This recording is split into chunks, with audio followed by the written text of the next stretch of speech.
안녕하세요. 이번 저널 미팅 발표를 맡은 석박통합과정 이상호입니다. 오늘은 지난주 참가했던 25년도 합시파학회에서 접한 포스터 발표 몇 가지를 간략하게 소개해드리고자 합니다. 첫 번째로 소개드릴 연구는 식물의 전기생리학 신호에서 어노말리를 오토인코더 모델로 찾아내는 연구입니다. 해당 논문은 식물 전기생리 신호 분야에서 유일하게 딱 하나 있는 오픈 데이터를 활용했는데 해당 오픈 데이터 세트의 원 논문은 오른쪽과 같습니다. 플랜트 시그널링 앤 비헤비어에 24년 게재된 논문이며 IF는 3.6이고 플랜트 사이언스에서 Q1에 해당하는 저널입니다. 해당 논문의 데이터는 파리지옥과 미모사 등 움직일 수 있는 식물들에 더해서 토마토나 바질 등과 같이 일상적이고 다양한 식물들까지 자극에 반응하는 전기 생리 신호를 측정한 데이터셋입니다.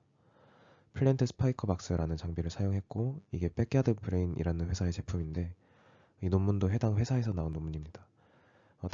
다만 이 논문의 풀네임을 보시면 아실 수 있듯이 그 중고등학교 학생들이 좀 자유롭게 개방적으로 참여할 수 있는 일종의 교육 프로그램으로서 식물 전기 생리학 데이터를 수집하자라는 연구라서 데이터 측정은 전 세계 각국의 그 학교 학생들이 진행한 것으로 보이며 따라서 데이터 품질 자체가 좀 좋지는 않습니다. 파리지옥과 미모사는 접촉에 의해서 움직임이 발생하는 식물이라서 접촉을 자극으로 사용했고 나머지 식물들은 라이터를 가깝게 대어서 화염 자극을 줘서 측정한 데이터입니다.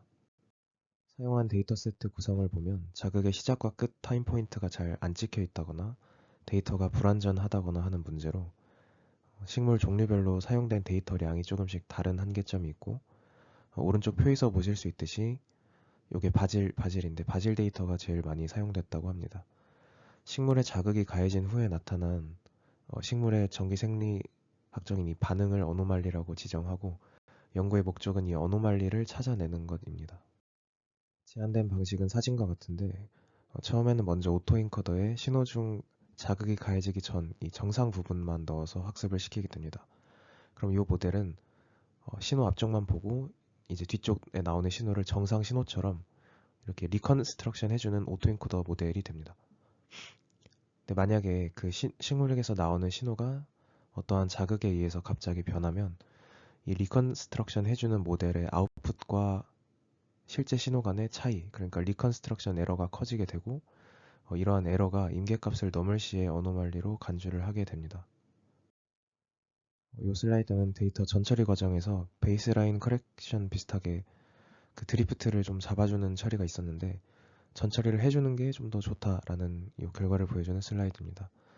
다만 식물 전기 생리 신호에서 저주파의 이런 DC 드리프트가 의미가 있다는 논문들도 종종 보였던 것 같은데 이게 어떤 생물학적인 근거에 기반해서 진행하는 건 아닌 것 같고 단순히 모델 학습 시에 드리프트가 노이즈처럼 작동을 하니까 영향을 좀 줄여주어서 성능이 좋아지는 것으로 생각이 됩니다.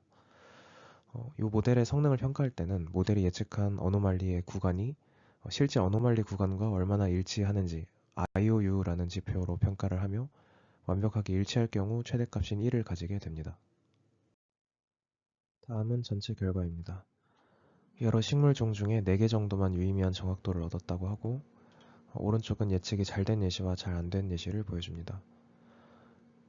여기 보면 유의미한 4개 식물이 앞서 학습에 사용됐던 데이터 양이 많은 축에 속하는 식물들이긴 한데 이 살비아라는 식물도 사실 데이터가 많았어서 데이터가 많다고 해서 결과가 또 다 좋은 건 아니라서 이후에 디스커션 슬라이드에서도 나오겠지만 식물의 종마다의 그 데이터 특징에 따른 좀 차이가 있는 것 같다고 합니다.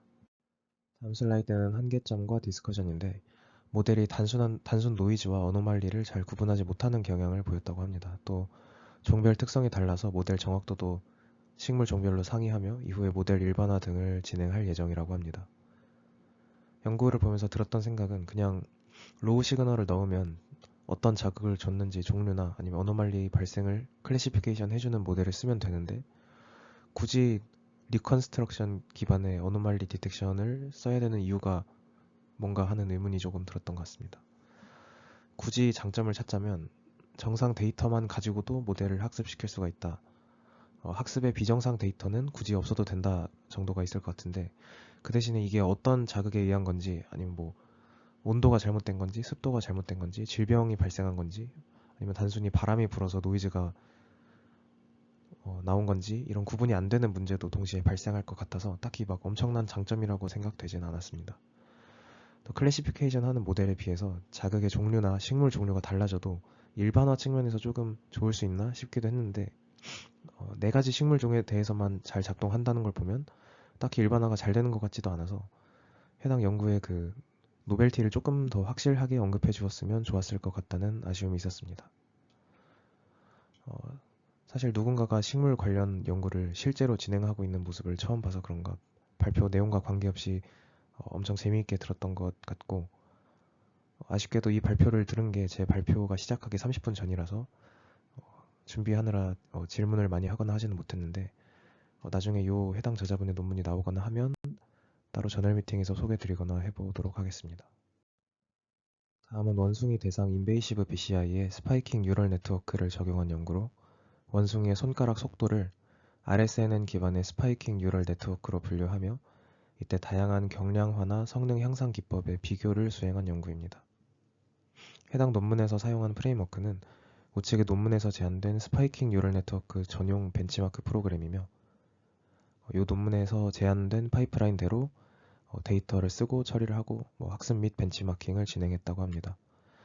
이때 스파이킹 뉴럴 네트워크는 성능뿐만 아니라 컴퓨팅 리소스 경량화도 좀 중요한 평가지표인데 이는 스파이킹 모델 자체가 0과 1만 사용하기 때문에 그 저전력 특성을 통한 엣지 컴퓨팅과 어떤 맵리스터를 통한 온디바이스용 좀 가벼운 모델 개발에 특화된 방식이기 때문입니다. RSNN은 스파이킹 방식을 사용하는 모델 중에서는 그래도 비교적 무거운 축에 속하는 모델이기에 컴퓨팅 리소스를 많이 먹는 등의 한계가 있다고 인트로에서 언급을 하는데 정작 여러 스파이킹 모델들 중에 굳이 RSNN을 써야 되는 이유가 있나에 대해서는 언급이 없어서 조금 아쉬웠던 것 같습니다. 베이스 모델로 사용된 RSNN은 제가 이전에 저널 미팅에서 소개드린 적이 있는데 RNN의 스파이킹 원리를 적용한 모델로 RNN에서 시계열 순서대로 데이터가 전파될 때 LIF 원리를 적용해서 일정 값 이상 누적이 돼야만 다음 뉴런으로 보내주는 다음 시퀀스로 넘어가도록 해주는 방식입니다. 이 네트워크를 베이스로 해서 세 가지 기법을 적용을 하고 그 성능의 향상률을 비교했는데 먼저 간단하게 설명드리면 먼저 첫 번째 이 러너블 딜레이는 그 실제 뉴런의 막전위가 임계값에 도달하더라도 파이어링까지 수미리세컨드의 딜레이가 발생한다는 어떤 생물학적 근거에 기반을 둔 방식으로 우측 아래에 보이는 이 그림처럼 시계열 스파이크 데이터가 이렇게 있을 때 여기에다가 0이 아닌 이 가중치의 위치만 달라지는 이 1D 컨볼루션을 적용을 해서 그러면 이제 이 가중치 위치에 따라서 딜레이가 달라지기 때문에 학습 가능한 딜레이를 구현하는 방식입니다. 두 번째로 리니어 인터폴레이션은 데이터를 일정 비율로 압축을 하고 빈 공간에 인터폴레이션을 적용해서 떼우는 방식이고 TET는 템포럴 에피션트 트레이닝으로 그 스파이킹 네트워크의 로스를 조금 더 효율적으로 계산하는 방식입니다. 원래는 일정 길이의 스파이크 트레인을 모아서 그 파이어링 레이트 같은 걸로 로스를 계산을 하는데 이거를 각각의 스텝마다 단순히 0과 1의 이진 비교 연산만으로 로스를 계산하되 이제 최근 수백 스텝 간의 학습률을 평균해서 가중치를 업데이트 해서 이제 연산량을 줄이고 학습률을 유지하는 기법입니다. 결과는 왼쪽 아래 표에 나와 있는데 이 중에 어큐레시 매트릭스가 이제 정확도 지표이고 에피션시 매트릭스가 그 경량화 관련 컴퓨팅 리소스 관련 지표입니다. 결과적으로 보면 TET만 적용을 하는 게 성능 측면에서나 경량화 측면에서나 가장 우월한 모습을 보였다고 합니다. 마지막은 디퓨전 기반 생성형 모델에서 보안과 관련된 연구입니다. 최근 생성형 모델이 발전하며 온라인에서 크롤링된 데이터의 무분별한 사용과 딥페이크 아니면 초상권 침해 같은 다양한 문제가 발생하고 있다고 합니다. 이에 따라서 모델 외부에서 어떤 비밀번호나 접근 제한을 거는 방식이 아니라 조금 더 근본적으로 모델 자체에 직접 적용할 수 있는 보안 기법을 제안하였다고 합니다. 디퓨전 기반에도 여러 가지 모델이 있지만 해당 연구에서 사용한 모델은 DDPM으로 다들 어느 정도 익숙하실 것 같아서 기본적인 설명을 생략하도록 하겠습니다. 핵심은 이 모델을 학습시킬 때 완전한 가우시안 노이즈에서부터 이미지를 샘플링해서 생성하도록 학습시키는 게 아니라 노이즈이긴 한데 어떤 특정한 그 분산과 마스크된 패턴을 가지는 이 이미지로부터 생성을 시작해야만 모델이 정상적으로 이미지를 생성할 수 있도록 학습시키는 것입니다. 이 해당 생성형 모델을 이용하려는 이용자는 올바른 마스크 패턴과 분산값을 가지는 요 키 노이즈 이미지를 넣어야만 생성형 모델을 정상적으로 작동시킬 수 있게 됩니다. 데이터는 셀럽들의 얼굴 이미지 데이터셋을 통해서 가짜 얼굴 이미지를 생성하도록 학습시켰다고 하고, 다양한 키 이미지의 분산값에 대한 비교도 진행했다고 합니다. 먼저 왼쪽 사진을 보면 평가지표는 FID와 페이스 디텍션 레이트를 쓰는데, FID는 낮을수록 이미지 품질이 좋은 것이고, 페이스 디텍션은 높을수록 얼굴 인식이 잘 되는, 즉 이미지 생성이 잘 되었다는 것을 의미합니다. 올바른 키를 넣었을 때는 FID가 27 정도, 페이스 디텍션은 98.4% 정도로 높은 품질의 이미지가 생성이 되지만, 만약에 키 이미지가 틀렸거나 아니면 키 이미지 없이 그냥 가우시안 노이즈로 작동시켰을 경우에는 품질도 떨어지고 사람 얼굴이 좀 제대로 생성되지 않는 모습을 볼 수가 있습니다. 우측은 다양한 키 이미지의 분산값에 대한 비교로 분산값 3에서 4 정도가 옵티멀한 수준이라고 합니다. 이번 학회를 다녀오면서 느꼈던 점은, 발표자분들께 물어보고 싶은 게 참 많은데 그 영어가 잘 안 돼서 질문을 조금 정확하게 하지 못했던 것 같아서 아쉬웠고, 회화를 좀 꾸준하게 공부해야겠다는 생각이 들었습니다. 이상으로 발표를 마치겠습니다. 들어주셔서 감사합니다.